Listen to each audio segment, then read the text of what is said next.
கிறிஸ்துவுக்குள் பிரியமானவர்களே, இந்த நாளுக்கான மாலை நேரம்னா அப்போஸ்தலனாகிய பவுல் ரோமருக்கு எழுதின நிருபம் 8ஆம் அதிகாரம் 11வது வசனம். ரோமர் 8:11. ரோமன்ஸ் 8:11. அன்றியும் இயேசுவை மரித்தோரிலிருந்து எழுப்பினவருடைய ஆவி உங்களில் வாசமாயிருந்தால், கிறிஸ்துவை மரித்தோரிலிருந்து எழுப்பினவர் உங்களில் வாசமாயிருக்கிற தம்முடைய ஆவியினாலே சாவுக்கு ஏதுவான உங்கள் சரீரங்களையும் உயிர்ப்பிப்பார். எப்படி? இயேசுவை மரித்தோரிலிருந்து எழுப்பினவர், அந்த ஆவி உங்களில் வாசமாய் இருக்கிறது. அதாவது பரிசுத்த பவுல் என்ன நமக்கு அடையாளம் காட்டி கொடுக்கிறார்னா, பரிசுத்த ஆவியானவர் தான் உயிரோடு எழுப்புவதற்கு அவர் தான் காரணம். இப்போ இயேசு கிறிஸ்துவ பரிசுத்த ஆவியானவர் உயிரோடு எழுப்பினார். அதே பரிசுத்த ஆவியானவர் தான் நம்மளையும் உயிரோடு எழுப்பார். ஆனால் அதற்கு அச்சாரமாக என்ன பண்ணுறாரு? இப்போ நமக்குள்ள அதே ஆவியானவர் நிரந்தரமாக நமக்குள் வசிக்கிறார், தற்காலிகமாக இல்லை. ஏன்னா நம்ம கர்த்தருக்கு சொந்தமானவர்கள். இயேசு கிறிஸ்துவை எழுப்பின அந்த ஆவியானவர் என்ன பண்ணுவார்? நமக்குள்ள வாசமாக இருக்கிறாரு. அவர் என்ன பண்ணுவார்?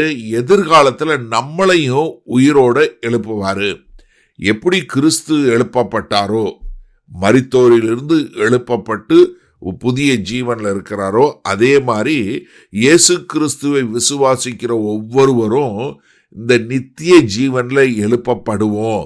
நம்முடைய இந்த அழிவுக்கேற்ற சரீரம் என்னவாகும்? கர்த்தருக்குள்ள ஒரு புதிய ஒரு ஜீவனாக மாறும். யோவான் 6வது அதிகாரம் 40வது வசனத்தை சொல்லும்போது, குமாரனை கண்டு அவரிடத்தில் விசுவாசமாய் இருக்கிறவன் எவனோ அவன் நித்திய ஜீவனை அடைவதும், நான் அவனை கடைசி நாளில் எழுப்புவதும் என்னை அனுப்பினவருடைய சித்தமாய் இருக்கிறது என்றார். இயேசு கிறிஸ்து சொன்னார், என்னை விசுவாசிக்கிறவனோ அவனை நான் கடைசி நாளில் நான் எழுப்புவேன். நீங்கள் 1 கொரிந்தியர் 6வது அதிகாரம் 14வது வசனத்தில் பார்க்கும்போது, தேவன் கர்த்தரை எழுப்பினாரே, நம்மையும் தமது வல்லமையினாலே எழுப்புவார். அப்போ என்ன? இந்த பரிசுத்த ஆவியானவர் நமக்குள்ள இருக்கிறாரு. இந்த பரிசுத்த ஆவியானவர் தான் என்ன பண்ணாரு? கர்த்தராகிய இயேசு கிறிஸ்துவை எழுப்பினாரு. அதே மாதிரி உங்களுக்குள்ள நிரந்தரமாய் தங்கி இருக்கிற அதே ஆவியானவர் சாவுக்கு ஏதுவான நம்முடைய சரீரத்தையும் உயிரோட எழுப்பிப்பாரு. 2 கொரிந்தியர் 4வது அதிகாரம் 14வது வசனம் பாருங்க. கர்த்தராகிய இயேசுவை எழுப்பினவர் எங்களையும் இயேசுவை கொண்டு எழுப்பி உங்களுடனே கூட தமக்கு முன்பாக நிறுத்துவார் என்று அறிந்திருக்கிறோம்.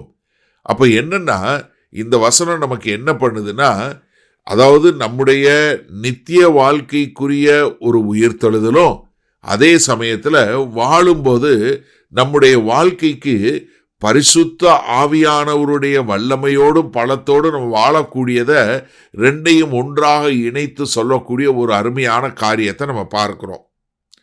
சரி, இதனால இந்த வசனத்தை நம்ம எப்படி எடுத்துக்கொள்வது? நம்ம எல்லாருக்கும் நம்முடைய உயிர்த்தெழுதலை குறித்து ஒரு நிச்சயம் நமக்கு உண்டாகணும். அதனால தான் ஒரு விசுவாசி மரணத்தை மிக தைரியமாக மேற்கொள்ள முடியும். காரணம் என்ன? நமக்குள்ள வாசமாயிருக்கிற அந்த பரிசுத்த ஆவியானவர் என்ன பண்ணுறாரு? இந்த அழிவின் சரீரம் போய் ஒரு அழிவில்லாத சரீரத்தை நமக்கு கொண்டு வந்து கொடுப்பாரு. அது மாத்திரமல்ல, இப்போ அந்த பரிசுத்த ஆவியானவர், கிறிஸ்துவை மரித்தோரிலிருந்து எழும்பி வந்த பரிசுத்த ஆவியானவர் எனக்குள்ள வாசமாய் இருக்கிறதுனால என்னுடைய எதிர்காலத்துக்குரிய, என்னுடைய நித்திய ஜீவனுக்குரிய வாக்கு தத்தமோ நம்பிக்கை மாத்திரமல்ல, இப்போ நான் வாழுகிற வாழ்க்கையில ஒரு பரிசுத்தமாகவும் ஒரு கனியுள்ள வாழ்க்கை வாழவும் அது எனக்கு என்ன கொடுக்குது? ஒரு வல்லமையையும் எனக்கு ஒரு உந்து சக்தியையும் கொடுக்கக்கூடியதாக இருக்கிறது. அப்போ எனக்கு என்ன உண்டாகுது? என்ன இருந்தாலும் இந்த வெளியான மனுஷன் மறிக்க போகிறான். இந்த சரீரத்தில் வலி வருது, வேதனை வருது, நோய் வருது, வயசாகுது. அப்போ என்ன ஆகுது? எனக்கு ஒரே வேற சிந்தையெல்லாம் வருது. ஆனால் என்ன? என்னுடைய உள்ளான மனுஷனில் ஒவ்வொரு நாளும் நித்திய ஜீவனை குறித்தும் அந்த புதிய நம்பிக்கையை குறித்து கொடுக்கக்கூடியதாக இருக்கிறது. அப்போ ஒருவேளை இன்னைக்கு நீங்கள் இந்த செய்தியை கேட்டுக்கொண்டு இருக்கிறவங்க யாராவது எனக்கு வயசாயிருச்சு, எனக்கு உடம்பு சரியில்லை, என்னுடைய சரீரம் வந்து ரொம்ப பலவீனமாக இருக்குது பிரதர் அப்படின்ற கூடிய இருந்தால் 2 காரியம் தெரிஞ்சோம். ஒன்று வந்து உங்களுடைய உயிர்த்தெழுதல் நிச்சயம். பரிசுத்த ஆவியான நிச்சயமாக உங்களை உயிரோடு எழும்ப பண்ணி என்ன பண்ணுவார், உங்களுக்கு ஒரு புது ஜீவனை கொடுப்பாரு. இப்போ வாழுகிற நாட்களில் நீங்கள் விசுவாசத்தோடு கர்த்தரை பிடித்து கொண்டு வாழ்வதற்கு ஒரு பலத்தையும் ஒரு சக்தியும் அவர் கொடுப்பாரு. ஆமென்.